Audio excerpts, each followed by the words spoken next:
ஓம் சாந்தி. நாம் பூஜைக்குரிய ஆத்மா. நாம் சதா சக்தி ஸ்வரூப ஆத்மா. நாம் அலங்காரி ஆத்மா. நமக்கு ஞானத்தினால் நல்ல விழிப்புணர்வு வந்திருக்கின்றது. நாம் நம்முடைய 84 பிறவிகள் நிராகார மற்றும் சாக்கார தந்தையை அறிந்திருக்கின்றோம். நாம் அலைந்து திரிவது இப்போது முடிந்துவிட்டது.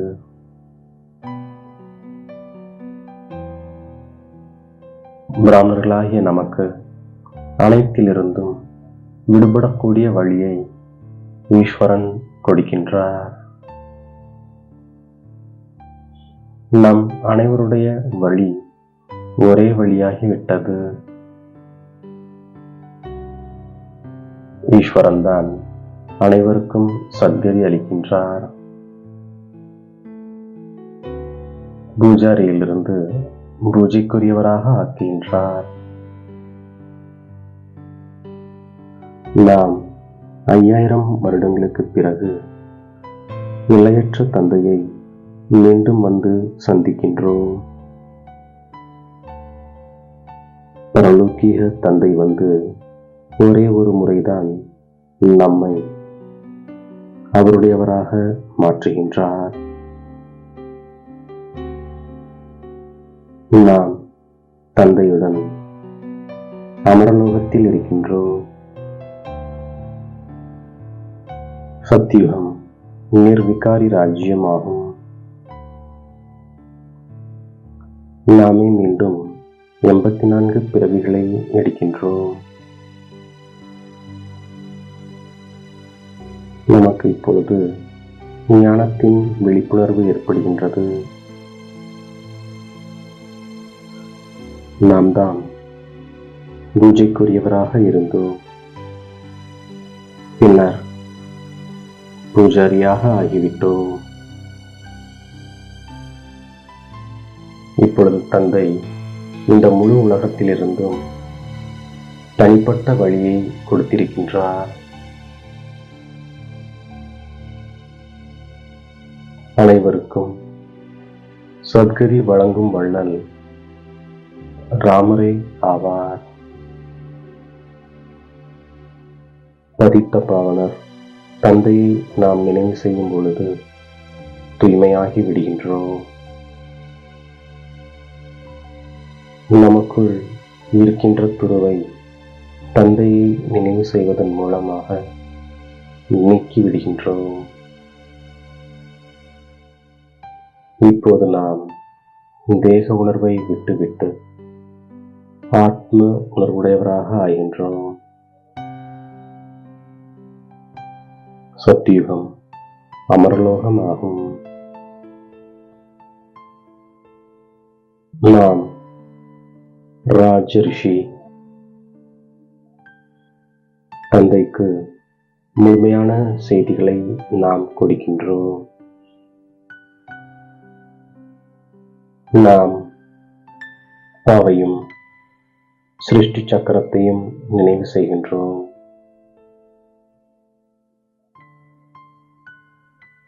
படைக்கக்கூடிய மற்றும் படைப்பினை நினைப்பவர்களாகிய நம்முடைய முகம் எப்போதும் மகிழ்ச்சியாக இருக்கின்றது. நமக்கு எல்லையற்ற தந்தை கிடைத்து விட்டார். நாம் அவரை நினைவு செய்கின்றோம். நாம் ஃபரிஸ்தா ஆகின்றோம். இது ஏற்கனவே நிச்சயிக்கப்பட்ட நாடகத்தின் பாகமாகும். நாம் 3 லோகங்களையும் நினைவு செய்கின்றோம். தண்டனையிலிருந்து தப்பிப்பதற்காக குறைந்ததிலும் குறைந்தது 8 மணி நேரம் கர்மயோகியாகி கர்மம் செய்கின்றோம். 8 மணி நேரம் ஓய்வு எடுக்கின்றோம். 8 மணி நேரம் தந்தையை நினைவு செய்கின்றோம். இந்த பயிற்சியினால் நாம் தூய்மையாகி விடுகின்றோம். நம்மை நாம் ஆத்மா என்று உணர்ந்து தந்தையை நினைவு செய்கின்றோம். தந்தையை நாம் நினைக்கும் பொழுது நம்முடைய பாவங்கள் விலகுகின்றது. இப்போது நாம் சிருஷ்டியின் முதல் இடை கடையை புரிந்து கொண்டுவிட்டோம். ஏணிப்படியின் விளையாட்டு பாரதத்தில் மட்டும்தான் இருக்கின்றது. நாடக சக்கரத்தில் சத்தியுகம், திரேதாயுகம், துவாபரயுகம், கலியுகம் என்று அனைத்து ஞானமும் இருக்கின்றது. இப்போது நாம் சங்கமத்தில் இருக்கின்றோம். நாம் முழு கீதையின் மீதும் கவனம் வைக்கின்றோம். உண்மையான கீதையை நாம் கேட்பதால் சொர்க்கவாசியாக ஆகின்றோம். சிவனின் பூஜாரியாக முதலில் நாம் தான் ஆகின்றோம். நாம் முதலில் தூய்மையான ஒரு சிவ தந்தையை பூஜை செய்கின்றோம். பாரதவாசிகளாகிய நாம் உண்மையான கீதையை கேட்பதால் உண்மையான கண்டத்திற்கு அதிபதியாக ஆகின்றோம். நாம் உண்மையான கீதையை கேட்டு சொர்க்கவாசியாக ஆகிக் கொண்டிருக்கின்றோம். சேவாதாரிகளாகிய நம்முடைய விசேஷ சேவையை சுயம் சக்தி சுரூபமாக இருப்பது மற்றும் அனைவரையும் சக்தி சுரூபமாக்குவதாகும். பலமற்ற ஆத்மாக்களுக்கு நாம் பலத்தை நிறைக்கின்றோம்.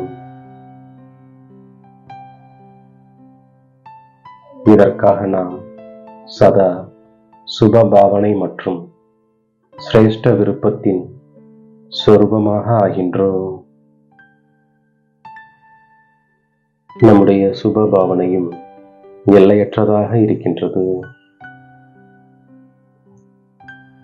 நாம் எல்லையற்ற நிலையில் நிலைத்திருந்து பலமற்ற ஆத்மாக்களை நமக்கு கிடைத்துள்ள சக்திகளின் ஆதாரத்தினால் சக்தி சுரூபமாக ஆக்குகின்றோம்.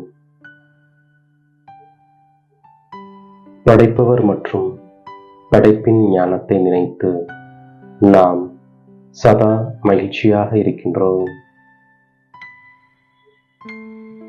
நினைவு யாத்திரையினால் நமது பழைய கர்ம பந்தனங்களை அழித்து கர்மாதீத் நிலையை அடைகின்றோம். காட்சி, தியானம் போன்றவைகளில் மாயை நிறைய நுழைகிறது. ஆகவே நாம் கவனமாக இருக்கின்றோம். தந்தைக்கு செய்திகளை கூறி ஆலோசனை பெறுகின்றோம். நம்முடைய சுபபாவனை மூலமாக பலமற்ற ஆத்மாக்களுக்குள் பலத்தை நிறைக்கக்கூடிய சதா சக்தி ஸ்வரூப ஆத்மா நாம். அலங்காரம் பிராமண வாழ்க்கையின் சிருங்காரமாகும். ஆகவே அலங்காரி ஆத்மாவாக இருக்கும் ஆத்மா நாம் நம்மை தேடி கண்டெடுத்த இனிமையிலும் இனிமையான தாயும் தந்தையும் ஆகிய பாப்தாதாவிற்கு கோடான கோடி நமஸ்காரங்கள்.